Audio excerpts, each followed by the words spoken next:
berdirinya PPLSA itu sebenarnya diinisiasi oleh teman-teman dari ITB angkatan 79 yang waktu itu setelah mereka melihat saya sudah pasang PLTS di rumah, dan mereka pada pengen juga gitu ya. Nah, kemudian dari sekitar 35 orang memutuskan untuk juga pengen pasang di rumahnya.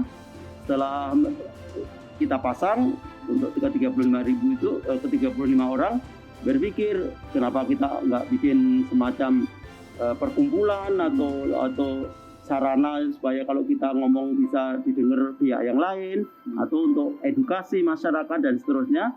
Sehingga pada saat itu kita putuskan pada akhir 2015 atau tepatnya sebenarnya 31 Januari ya 2016 PPLSA lahir. Itu jadi tujuan atau tugas dari PPLSA pada dasarnya sebagai representasi atau sebagai perwakilan dari para pemilik PLTS atap ini, supaya kalau ada hal-hal yang perlu diatur oleh pemerintah misalnya, ya bisa disuarakan. Kebanyakan memang karena dari namanya bahwa ini adalah perkumpulan pengguna listrik surya atap, ya siapapun yang sudah menggunakan bisa menjadi anggota. Jadi memang kebanyakan individu, walaupun ada juga yang dipasangnya tidak di rumahnya tapi di kantornya ataupun di pabriknya lah katakanlah gitu ya. Nah itu mereka tetap bisa menjadi anggota kita. Itu pada dasarnya persyaratan utamanya ya sudah memasang PLTS atap itu saja. Tentang besarnya kita tidak pernah menentukan ya bahwa oh minimal sekian gitu. Tapi memang secara umum kita katakan ya kalau kita katakan PLTS atap itu paling tidak atau minimal 1 kilowatt peak atau 1000 watt peak gitu. Jadi kalau yang di rumahnya baru memasang solar home system yang 20 watt, untuk mau menjadi anggota kita sebenarnya tidak bisa melarang. Tapi memang selama ini yang menjadi member kita minimal yang dipasang itu 1000 watt gitu. Kita lebih banyak programnya kan lebih banyak ke sosialisasi dan edukasi ya ke masyarakat. Kemudian kita juga melakukan negosiasi dengan katakanlah pabrikan, dengan industrinya sendiri supaya bisa mendapatkan harga yang cukup kompetitif untuk member kita gitu. Jadi dibanding katakanlah pemasangan umum, memang relatif kita itu cost-nya tidak terlalu tinggi gitu. Karena apa? Ya karena kita punya privilege, kita punya kontak dengan pabrikan langsung, sehingga harganya juga cukup bagus. Karena kalau merujuk dari Rencana Umum Energi Nasional, di kita kan pada tahun 2025 harusnya sudah terpasang 6.500 mega ya. Nah, perkiraan kami dari 6.500 mega itu yang dari katakanlah skala solar farm ataupun skala IPP nggak akan lebih dari 2.000 gitu ya. Sehingga yang 4.500 harusnya dari swadaya masyarakat gitu ya. Nah, tapi perkembangan yang sampai saat ini kan menurut data PLN kita baru sekitar berapa ya, 2.500, 3.000 lah ya, 3.000 pelanggan PLTS yang kebetulan yang ada di data PLN berarti yang on grid gitu ya, itu yang terpasang. Nah, sementara kalau untuk mencapai jumlah katakanlah 4.000 mega gitu, kalaupun rata-rata satu rumah 4.000 watt atau 4 kilowatt kan mungkin berarti harus kita masang untuk 1 juta rumah gitu ya. Nah sehingga waktu itu muncul istilah 1 juta surya atap itu kan more or less seperti itu. Walaupun dari sisi kapasitas sebenarnya kan jumlah rumah di Indonesia kan ada hampir 60 juta gitu ya, jumlah rumah landed house ya. Jadi di seluruh baik di perkotaan maupun di perdesaan ada 60 juta. Kita pikir secara kasar aja 1/6-nya aja, 1 dari 6 rumah dipasang kan berarti potensinya 10 juta gitu ya. Nah, itu sesuatu yang menurut saya itu perlu didorong supaya bagaimana 10 juta rumah itu mau memasang PLTS di rumah-rumah masing-masing. Terserah ukurannya berapa. Mungkin ada yang baru 500 atau mungkin 200 watt, mungkin ada yang 10.000. Seperti di sini kan kita pasang 12.000 karena kebetulan ini kan untuk perkantor, untuk kantor sama untuk beberapa yayasan kecil lah gitu ya. PLTS atap ini semua kan istilahnya biayanya harus disiapkan di depan. sebenarnya saat ini juga sudah ada beberapa penyedia yang akan membiayai semuanya di depan. Kemudian si pemiliknya cukup seperti mencicil lah atau membayar tiap bulan, dan apa yang dia bayarkan pun sebenarnya tidak terlalu berbeda jauh atau bahkan mungkin lebih murah, sedikit lebih murah dari yang biasanya mereka bayarkan listrik ke PLN gitu ya. Jadi misalnya suatu kantor atau bisnis yang membayar listriknya katakanlah tadinya 50 juta sebulan, contoh ya. Kemudian dengan dipasang atap, dia bisa menghemat 20 juta rupiah, ya. Jadi sekarang yang dia membayar ke PLN-nya berkurang ya. Nah, penghematan 20 juta itu tidak semua otomatis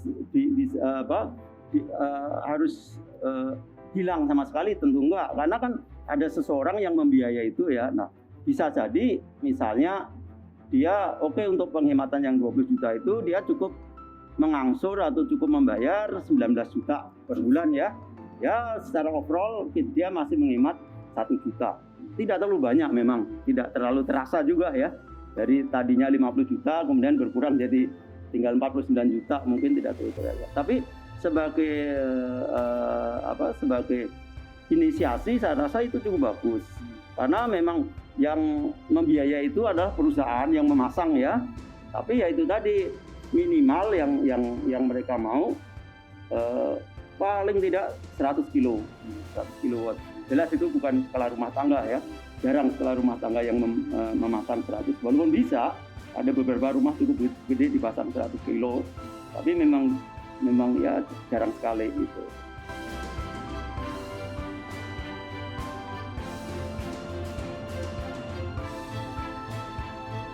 Produksi modul surya ini memang kita belum mempunyai katakanlah value chain yang komplit. Dalam arti kita belum mempunyai industri basicnya, industri wafernya, kemudian kita juga belum punya industri untuk menumbuhkan silikonnya sendiri. Bahkan pemurnian silikon pun kita juga belum punya. Karena itu adalah dasar-dasar yang sangat menentukan sebuah industri besar untuk bisa bersaing. Dengan kata lain, apa yang sudah ada di sini sekarang kan masih setahap perakitan modul. Ada sebagian proses pembuatan selnya sendiri yang mungkin spesifiknya istilah mereka printing atau apalah gitu ya, yang sudah dilakukan di sini. Tapi itu secara keseluruhan kan value-nya kan masih relatif kecil ya dibanding produk keseluruhan. Sementara di luar negeri skalanya kan sudah gede banget. Kalau kita baca berita atau news slide terakhir, satu industri yang baru saja memulai, supaya dia cost efektif, kapasitasnya itu sudah kelas 20 gigawatt per tahun. 20 gigawatt supaya dia bisa bersaing. Bayangkan 20 gigawatt kan 20.000 megawatt. Sementara kapasitas pabrikan atau perakit modul surya kita sekarang aja belum ada 1.000, mungkin 500. Itu pun kapasitasnya tidak terpakai keseluruhan itu yang membuat daya saing kita sangat rendah gitu. Dan kita tidak bisa menyalahkan siapapun karena memang pasarnya sendiri belum tumbuh.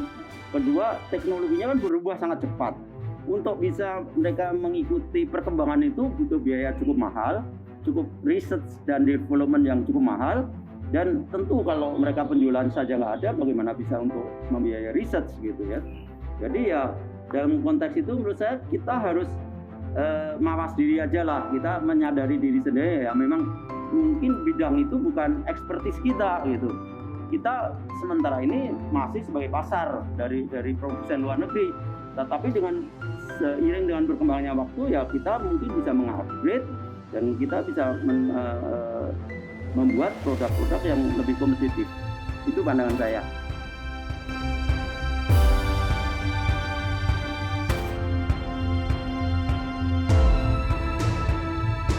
Dukungan dari pemerintah cukup bagus ya, sudah dengan mengeluarkan peraturan menteri kemarin ya, Permen SDM itu cukup bagus dari sisi legal. Tetapi yang bagus itu belum belum berhasil mendrive atau mendorong masyarakat beramai-ramai mengadopsi PLTS. Kenapa? Karena ya itu tadi, sifat di Indonesia kan sangat sensitif terhadap uang ya. Jadi kalau orang ngomong, wah ini kalau dibilang investasi, saya itu kalau maunya investasi itu 2 tahun atau maksimum 3 tahun balik modal itu. Soalnya kalau saya ternak lele itu sekali saya tebar, saya bikin kolam, 2 kali panen udah balik modal saya gitu. Walaupun dia lupa kalau sampai gagal panen hilang habis itu, uang habis itu, atau tiba-tiba kolamnya kena banjir, habis semua itu, nggak ada sisa.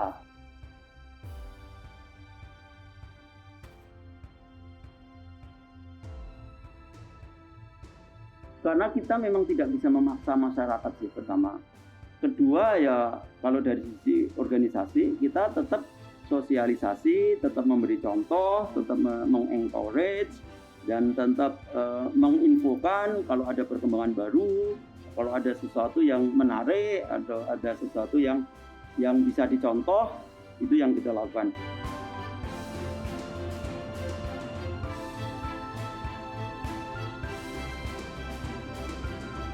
Kondisi sekarang saat ini harga baterai sudah relatif kompetitif dan apalagi sudah ada mulai namanya industri kendaraan listrik berbasis baterai dan akan mungkin nanti sebentar lagi akan muncul katakanlah baterai second life yang bisa dipakai untuk kebutuhan rumah, untuk kebutuhan listrik, untuk kebutuhan mobil mungkin sudah tidak terlalu bagus karena kapasitasnya sudah berkurang. Tapi kalau untuk kebutuhan rumah mungkin masih cukup bagus. Nah, itu nanti yang akan bisa mendorong katakanlah penggunaan baterai untuk storage di rumah itu akan makin marak gitu. Dan menurut saya sudah mulai terjadi dan ya ada beberapa teman yang sudah mencoba, termasuk saya sendiri juga mencoba itu tadi, kita bisa full off grid.